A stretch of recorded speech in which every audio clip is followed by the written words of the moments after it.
Produit avec le soutien de la MDJS. Bienvenue les amis dans un nouveau podcast Icône de Radio Ma'arif à la poursuite de nos figures marquantes et pour vous donner envie, je le répète, d'aller plus loin. On n'a pas l'ambition, une nouvelle fois, de parcourir la vie ou l'œuvre d'une personne, surtout si elle est marquante en 5 minutes, 10 minutes, 15 minutes chacun, mais on a envie de vous donner envie de connaître ce nom, de chercher plus loin et de vous renseigner. Voilà, c'est pas une émission encyclopédique, c'est une émission de teasing et de passion. Aujourd'hui, je suis avec Mehdi Bouziane. Salut Mehdi. Salut Reda. Tu m'as l'air très absorbé par ton écran. Oui, le personnage dont j'ai parlé. Mais tu me laisses présenter Mouna quand même. Oui. Tu as démarré tel le Zéphyr. Là, tel Zakaria Hadraf des grands jours. Bon, est-ce qu'on peut faire, Reda, je fais un pari avec toi. On fait une émission, tu ne fais pas une seule référence au foot. Ah bah c'est pas celle-là, vu que c'est pas ça.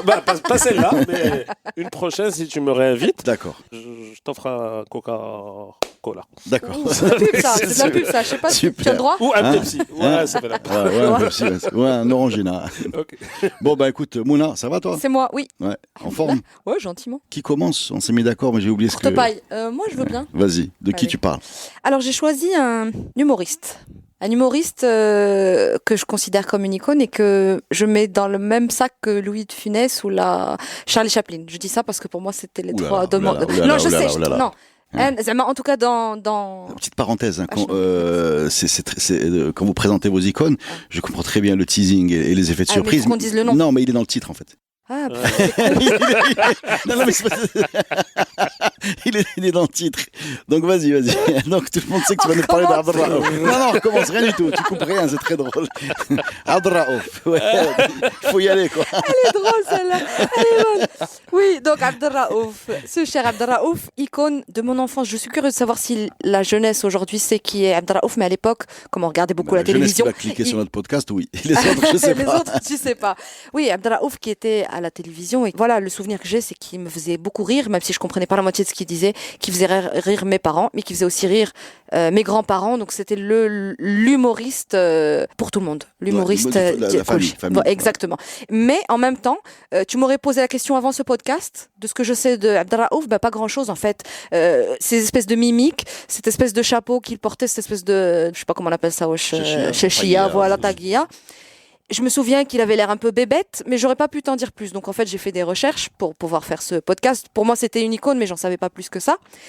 Et quand j'ai découvert des trucs, je me dis en fait, ouais, c'est une icône, quoi. C'est une vraie icône. Et puis le destin est intéressant. Alors, Abdraouf s'appelle Abdrahim Tounsi. On pourrait penser que c'est un nom de famille lambda, mais en fait, que Tounsi d'où ça. Parce que son père, justement. Alors, c'est son, oui. Mais maintenant, voilà, ce sont des choses que j'ai comprises en faisant la recherche que je savais pas du tout avant. Ce qui est marrant, c'est qu'il s'appelle Abdrahim. Ouais. Et son nom de scène, c'est Abdraouf. Abdraouf, voilà. Absolument. T'aurais pu garder Abdrahim aussi. Complètement. Il doit avoir une raison. Et en fait, non, mais c'est ça. Et en faisant les recherches. Parce qu'il a pas changé beaucoup, en fait. Ben si. En faisant les recherches, c'est pas le Abdraouf que je connais, que je considère être une icône, n'est pas Abdrahim Tounsi. Abdrahim Tounsi est apparemment complètement différent. En tout cas, le personnage est différent. Ah oui, bien sûr. Tu veux dire que c'est un rôle de composition. Oui, rôle de composition, entièrement. C'est ce que je voulais dire par là. Ouais. Donc, il avait choisi un nom différent pour pouvoir distinguer les deux. Alors, il s'appelle Abdrahim Tounsi parce que son père, Khan Tounsi, son père avait le choix, en fait, soit de faire service militaire Touns ou là de faire service civil ailleurs. Et il a choisi de faire le service civil au Maroc. Ne me demandez pas comment ça se passe, je sais pas. Ça, c'est ce que années, Google m'a dit. Lui, il est né en 36. Abdraouf, il est né à Casa puisque maman Maghrebiya. Donc, j'imagine que son père est arrivé quelques années plus tôt, peut-être 2 ans, 1 an, je sais pas, j'ai pas les détails. Donc son père arrive ici et finalement décide de rester au Maghreb. Il épouse une Marocaine qui s'appelle Milouda, si je me souviens de ce que j'ai lu. Et Abdraouf naît en 36. Il a dû arriver bien avant puisqu'il est pas, c'est pas l'aîné, il est 5e d'une fratrie. Donc c'est que son père a dû arriver bien avant 36. D'accord. C'était la parenthèse parce que ce qui se passe, c'est que il devient orphelin très vite, il perd sa maman et son père, il est pas là pour s'occuper des enfants plus que ça. Donc Abdelrahim à l'époque grandit vraiment, il sent ce poids d'orphelinat parce qu'il est baladé d'une famille à l'autre, il est pas avec, c'est quelqu'un de très triste et ça va beaucoup jouer plus tard. On le met Flemsid, Flouel, il est malheureux, il est triste, il est pas bien et il se fait tabasser. Enfin bref, mais c'est un cancre. Donc il se fait virer, il décide de plus jamais retourner à l'école. On l'oblige à aller à l'école française où il va plus ou moins accrocher, ou va plus ou moins bien se sentir. Et je vous dis tout ça parce que pour moi, il était arabophone pur et dur, alors qu'en fait, c'est un francophone qui est très proche de la langue française, mais c'est son personnage, Abdelraouf, qui lui est darijophone et arabophone. Et en fait, lui, plus je lisais de choses... C'est l'inverse de ce qu'on a connu. Quoi. Exactement. En fait, plus je lisais de choses, plus je me suis rendu compte que c'est pas du tout. Et lui a dit dans une interview qu'il se comparait un petit peu, qu'il se retrouvait dans le personnage de Louis de Funès, qui était aussi apparemment très très austère, très dépressif, très... contrairement à ce qu'on... tous les comiques. A priori, oui. Ouais. Et alors lui, j'ai lu des trucs, je me suis dit, en fait, c'est incroyable qu'on ne sache pas toutes ces choses-là. Et moi, en tout cas, j'étais heureuse de l'apprendre. Donc, en fait, il est né donc ce petit passage par l'école française. Il aime l'école, il aime la langue française, mais il se retrouve très vite dans une situation qu'il ne supporte pas puisqu'il est très nationaliste, il grandit dans les idées nationalistes, il va se battre pour l'indépendance, il va se retrouver très tiraillé entre tout ce qu'on lui a appris, tout ce qu'on lui a dit d'être et tout ce qu'il ne voulait pas être en fait, et donc il va s'engager, il va vraiment s'engager jusqu'à faire de la tôle pendant 1 an. Donc je sais pas vous, peut-être que ça vous paraît normal, mais moi d'imaginer Abdelraouf en révolutionnaire qui fait mais ça, 1 an de prison. C'est exactement le moment, on a des podcasts qui sortent sur cette période-là à Casablanca, où il y avait vraiment une vague nationaliste, qui a, surtout en particulier dans la jeunesse. Par contre, quand tu me dis, il parle d'1 an de prison, c'est qu'il a dû... je sais pas. Il a dû insister parce que les peines de prison, quand on les lit aujourd'hui avec le recul, elles sont pas immenses pour les nationalistes par rapport au pouvoir colonial. C'est en général des petites peines, petites peines qui se répètent souvent. Voilà. On est plus dans le harcèlement. On commence très très tôt. Oui, c'est ça. Oui, vraiment, je sais pas ce qu'il a fait en particulier, mais voilà, il a fait 1 an. يمكن نمشي نعاود بحال والو نمشي نعاود.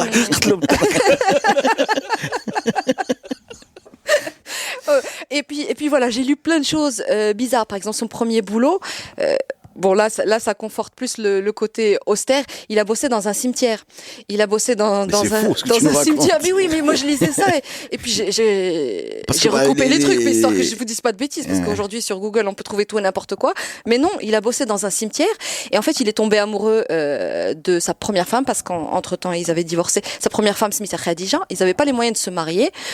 Et comme ce qu'ils font en fait pour se marier, c'est qu'il fait croire, il avait un petit logement, le cimetière, il fait croire qu'ils sont déjà mariés et donc il s'installe dans son logement de gardien le cimetière avant de pouvoir avoir un peu d'argent et de faire un mariage en bonne et due forme et de fonder une famille en fait avec la Khadija qu'il épouse plus tard. On parle d'un orphelin qui fait de la prison pour nationalisme qui habite dans un cimetière et qui va finir comique, mais c'était pas l'autoroute, c'est un chemin sinueux. C'est vraiment fou en fait. Et bon, je vais pas non plus faire comme si je maîtrisais tout ce que je vous dis. Je l'ai appris juste avant le podcast parce que je voulais avoir des choses à vous raconter.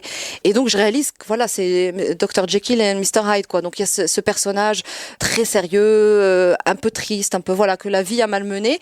Et ce qu'il décide de faire sur scène, c'est tout le contraire, et même ça, c'est arrivé un peu par hasard. En fait, c'est à l'école, c'est les bancs de l'école qu'il avait un pote qu'il qualifie de bête, mais sans le savoir, c'est-à-dire un vrai idiot, quoi, qui était, tu vois, quelqu'un qui était bête sans le faire exprès. Et c'est ce personnage-là, en fait, qu'il inspire et qu'il réécrit, en fait. Il reprend ses mimiques, il reprend, donc, cette espèce de bêta qu'on a tous connu à la télévision, en fait, il a existé, bien sûr, exagéré et travaillé, mais voilà, Abdelraouf, je pense que c'était sa façon d'exorciser un destin tragique en faisant l'idiot à la télévision. Et il s'est rendu compte, en fait, un peu par hasard, qu'il faisait rire. Il a aimé, en fait, cet effet qu'il avait sur les gens parce que son vrai personnage n'avait pas du tout cet effet sur les gens. Et quand il a endossé Cette cape cette- super héros comique. absolument, il devenait Cette drôle et taguilla intéressant. Tounsi, hein. Et voilà l'histoire de Abdelraouf qui a bercé mon enfance et je pense celle de Ah bah, avec une seule chaîne, de toute beaucoup. façon. C'est ça, c'est pas comme si on Non, avait le n'avait choix. pas trop le choix non Mais, plus. mais vraiment, j'en garde quand même un très bon souvenir. Je crois qu'il a refait une apparition il n'y a pas si longtemps sur la deuxième chaîne, je crois, Ça m'a dans un échappé, par sitcom. contre. Dans Ah un oui, sitcom, oui, il me oui, semble. oui. Et je me souviens que j'étais heureuse. Je me souviens pas du sitcom, je sais même pas si c'était drôle, mais j'étais contente de le voir à l'écran, comme de revoir un vieil oncle. Ouais, Là. ouais. Tu vois, il y a toujours ce petit côté, voilà, l'affect. Et pour clore, je vais très vite finir.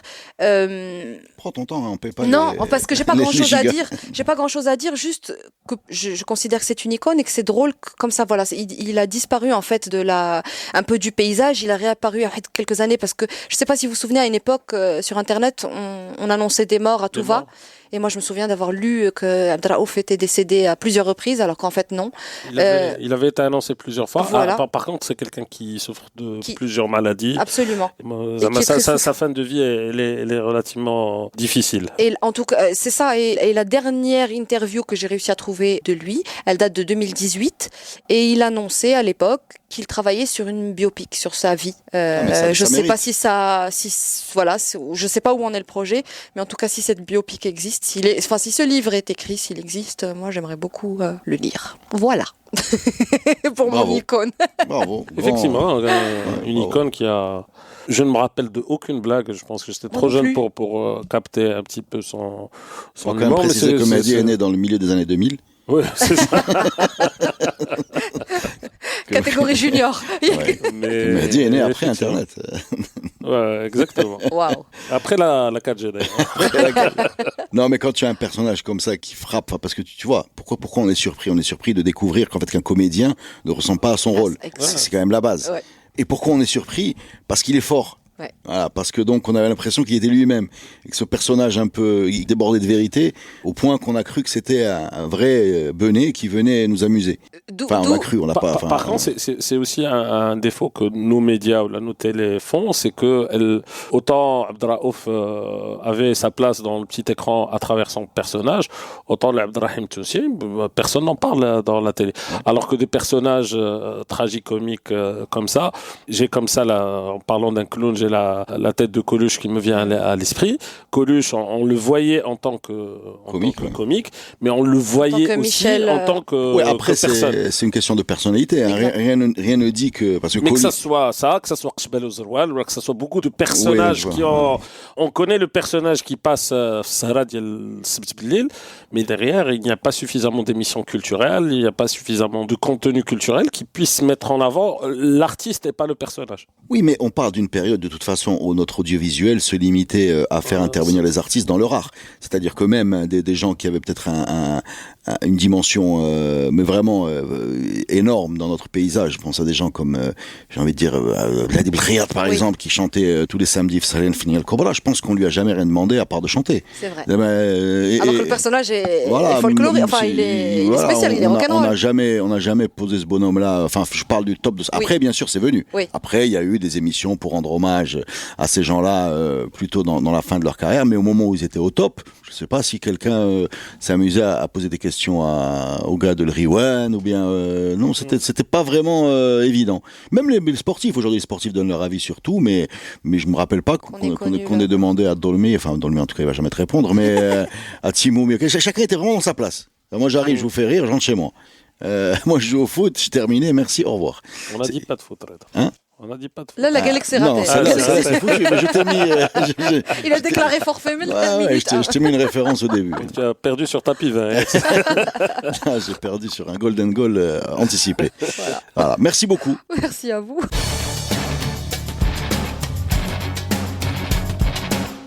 Et on se tourne vers Mehdi Bouziane, l'homme qui va nous présenter. Tatatin, vas-y, c'est dans le titre. Alors, c'est Mohamed Mjid. C'est Mohamed Mjid. Alors, c'est Mohamed ou Mohamed? Ah bah Mohamed Mjid, D'accord. officiellement. Ok, d'accord. Et voilà, les gens l'appellent si Mohamed Mjid. L'image que j'ai de lui, c'est Mohamed Mjid, président de la Fédération royale de tennis. C'est là où je l'ai connu en premier. C'était l'époque glorieuse. Enfin, il a été président 40 ans, donc il a fait plusieurs époques du tennis marocain. Dont une glorieuse. Dont une glorieuse fin avec les Trois Mousquetaires et d'autres. Mais bon, en cherchant, je me retrouve que c'est pas une icône, c'est un monstre, ce gars. Ouais, c'est quelqu'un qui est décédé il y a quelques années, mais qui a eu une longue vie. Il est né en 1916 à Safi et il a eu 3 vies, chacune aussi remplie que l'autre. Il a eu une vie de militant nationaliste, très tôt. Très tôt, je pense, on en parlait tout à l'heure, on faisait de la prison, je pense il s'est fait arrêter alors qu'il était encore à l'école à Safi. C'est quelqu'un, il est venu dans cette génération où le nationalisme était inculqué très tôt, en tout cas pour ceux qui arrivent à accéder à l'école. Et donc il a eu une première vie très remplie de nationalisme. Et déjà à l'époque, le sport était important. Le sport était un vecteur de ça. Un vecteur de son nationalisme. Oui. Il a porté le nationalisme à travers le sport. Il a mobilisé des Marocains pour la cause nationaliste avec du sport. Tu vas trouver derrière toutes les structures sportives de l'époque. Effectivement. Une idée comme ça. Que ce soit Oujda, qui a dans toutes les villes. Effectivement. Et d'ailleurs, excuse-moi, je te coupe, parce que les noms des clubs marocains qui ont été créés sous le protectorat ont tous un côté identitaire. D'accord. Ça va être fou. Non, c'est-à-dire que les gens qui créaient des structures sportives le faisaient avec une idée de informer les jeunes Marocains à avoir un corps sain dans un esprit sain, enfin le contraire plutôt, mais aussi c'était des vecteurs. Mais il suffit d'écouter. Quand on parle de, je sais pas moi, Mouloudia Toujda, si on parle de Mouloudia, c'est parce qu'il y a toujours derrière une revendication un peu identitaire, et ça tu vas les trouver dans tous les clubs qui ont été créés à l'époque. Alors, si Mohamed Mjid part jeune collégien, il part poursuivre ses études à Rabat, il partage la même classe, comment on dit, il use ses fonds de culotte les mêmes banques que Mehdi Boulmarka. Ils sont très virulents. Déjà à l'époque, ils se font remarquer au collège Moulay Youssef. Et tellement sa conception du sport et de cette mobilisation du nationalisme avec le sport a fait qu'ils l'ont envoyé en mission à Meknès pour justement continuer à développer ça. En plus, lui, déjà à l'époque, il était tennisman et donc lui permettait aussi, cette casquette de sportif, lui permettait aussi d'avoir accès aux Français et de quelque part s'approcher ou amadouer certains Français qui étaient proches puisqu'il fréquentait les mêmes clubs de sport. Donc, il a eu une vie de nationaliste extrêmement riche. Je pense qu'au moment de l'indépendance, il est en prison. C'est-à-dire, c'est quelqu'un qui est extrêmement mobilisé. Et puis, à la fin de cette période, quand le Maroc recouvre son indépendance, il n'aime pas trop comment les choses évoluent. Lui, il dit moi, je fais de la politique pour la politique. Je ne fais pas de la politique politicienne. Et quelque part, contrairement à tous ses copains qui sont partis vers des carrière politique, etc., soit dans l'opposition, soit dans des mouvements istiqlal, etc. Lui, il rend un petit peu avec ça, et puis se retrouve quelques années après président de la Fédération marocaine de tennis. Et là commence une autre vie En quelle année ça ? 64, il est donc pour arriver en président de tennis, il s'occupait déjà d'un club de tennis, etc. Donc il va rester 40 ans président jusqu'en 2009, je pense, président de la Fédération royale du tennis, et il porte un vrai projet social et sociétal à travers le tennis. Il cherche à démocratiser la pratique du tennis. Il cherche à la rendre moins élitiste. Oui. Il fait tout même moi, je joue au tennis. Moi aussi. Agadir. Agadir. Tout le monde joue au tennis. Il met en place des programmes qui permettent à des ramasseurs de balles dans les clubs de tennis de toucher à de la raquette. Je parlais pas de toi. Mais il y en a un qui s'appelle Arafat Shkrouni qui a fait une carrière. Et donc, il met le Maroc sur le circuit international. Donc, il fait ce travail de base sur les clubs de base. Et il fait aussi tout un travail à l'international. international où il arrive à mettre le Maroc sur le circuit international ATP avec le fameux tournoi Hassan II. Un passage à Agadir. Un passage à Agadir, d'accord. Avec le tournoi Hassan II, mais aussi d'autres tournois moins importants. Et donc, pendant quelques années, on a vu défiler soit des futurs grands champions, soit des ex-grands champions à Casablanca, à Agadir. Puis c'est un tournoi qui a Je vais quand même rappeler, puisqu'on parle de ça, que quand le Maroc était au mondial de Coupe Davis, on a quand même eu ici Federer. Voilà. J'ai vu Federer et Inaoui. Pete Sampras à Agadir. Moi, j'insiste. Mais à quel moment de Arrêtez-moi sa carrière C'était dans les années 90, donc bien. 90, 2000. Il va finir sa carrière avec les glorieuses années de nos trois mousquetaires, Inaoui, Arazi et Alami, où vraiment, quelque part, si on regarde, c'est vraiment l'aboutissement de toute une politique sportive. Et puis, en 2009, il laisse au tennis le complexe Amal, il laisse au tennis un certain nombre d'infrastructures et il cède la main au nouveau président de la fédération. Et puis démarre la troisième vie tout aussi importante. Si Mohamed Mjid, c'est la vie d'acteur associatif. Donc là, il se dit avec l'âge... il est âgé.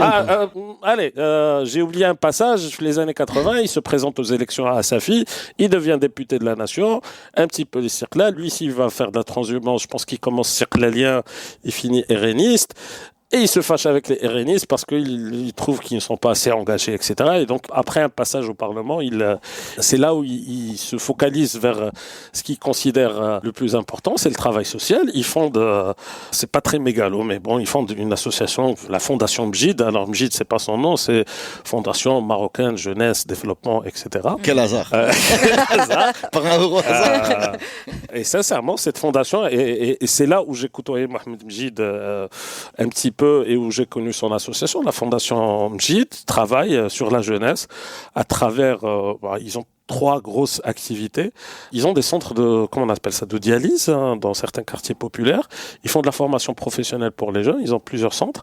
Et puis, il a un petit bijou à Casablanca. C'est une résidence universitaire sociale dans le quartier de Nassim. Il a construit avec beaucoup de difficultés d'ailleurs. Et je pense, il meurt il y a quelques années sans avoir achevé complètement. Non, il avait construit les 3 quarts. Il restait toujours un tronçon. Il a construit une énorme résidence universitaire de très bonne qualité, avec des chambres aux normes, etc., qu'il met à la disposition des étudiants les plus défavorisés à des prix plus ou moins. On parle, à l'époque, il y a quelques années, on parle de 410 dirhams la chambre, avec tout un système d'aide pour ceux qui ne peuvent pas. Tous les enfants d'orphelinat de Casablanca étaient exemptés, etc. Il avait certainement pas la fibre business, puisque il avait beaucoup de mal à faire tourner, mais il y arrivait. Et sincèrement, son engagement social, qui est venu un petit peu sur le tard, il a laissé quand il nous a quittés des choses. Et sa fondation tourne toujours aujourd'hui. On parle d'une résidence de plusieurs centaines la résidence est celle que je connais le mieux, de plusieurs centaines d'étudiants qui, sans cette résidence, n'auraient pas les capacités de venir à Casablanca, de s'installer à Casablanca et de poursuivre des études universitaires. Aussi simplement que ça.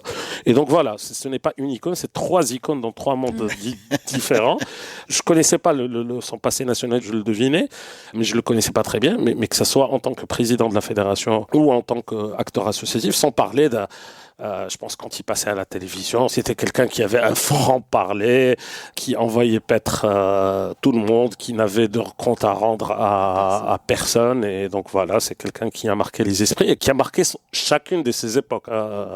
Avoir une longévité aussi et une présence aussi continue sur quasi 80 ans. Moi, je dis bravo, et pour ça, il mérite pleinement son statut d'icône. Ouais. Évident. Ouais. Moi, je vais juste compléter. Tu as quelque chose à rajouter ? Là, pas du tout, mais vraiment, oui, icône. Il y a ce bonhomme-là. Bon, je voudrais rajouter 2 choses en fait sur le tennis.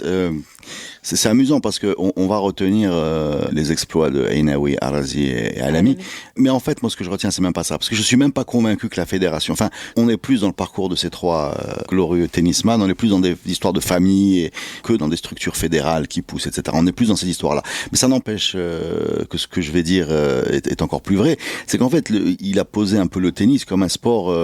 Enfin, il a essayé de l'imposer comme sport de masse. Voilà, c'est ça. Et c'est ça ce que devraient faire les fédérations, c'est-à-dire au plutôt de s'intéresser s'intéresser toujours à l'élite parce qu'elle est sexy en termes médiatiques, Nanti. etc. Qu'on fait ce que fait le foot. Je suis désolé, ça c'est légitime. C'est-à-dire qu'on va chercher toujours l'équipe nationale. On va oublier le foot scolaire, le foot des féminins, les deuxièmes divisions, les machins, etc. Le foot des gens qui vont jamais performer, mais au nom de la santé publique et qui vont s'amuser, du lien qui vont- social et du machin. Et de l'éducation aussi, parce que Et, le ouais, sport. ouais. Et le tennis, lui, alors le tennis, c'était ça. Et en plus, on avait fait le pari de partir sur la terre battue, le Maroc avec son Hamri. Hamri. Et ouais, ça marchait bien. Alors, Ouais. merci. Hein. Bah, Encore, merci à vous. Belle performance. C'était un duo qui marche. Super. Yes. Donc, Malgré le couscous. Je maintiens mon pari pour la prochaine fois. Hein. Ouais, un football free. Football free. Ah bah, tu peux quand même avoir Tu un vas galérer. Red Free podcast.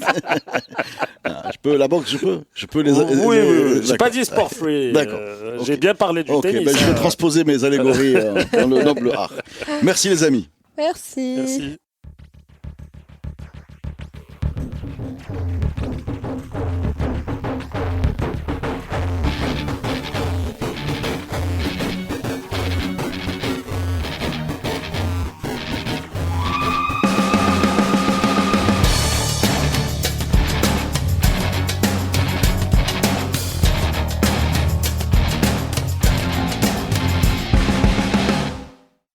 Produit avec le soutien de la MDJS.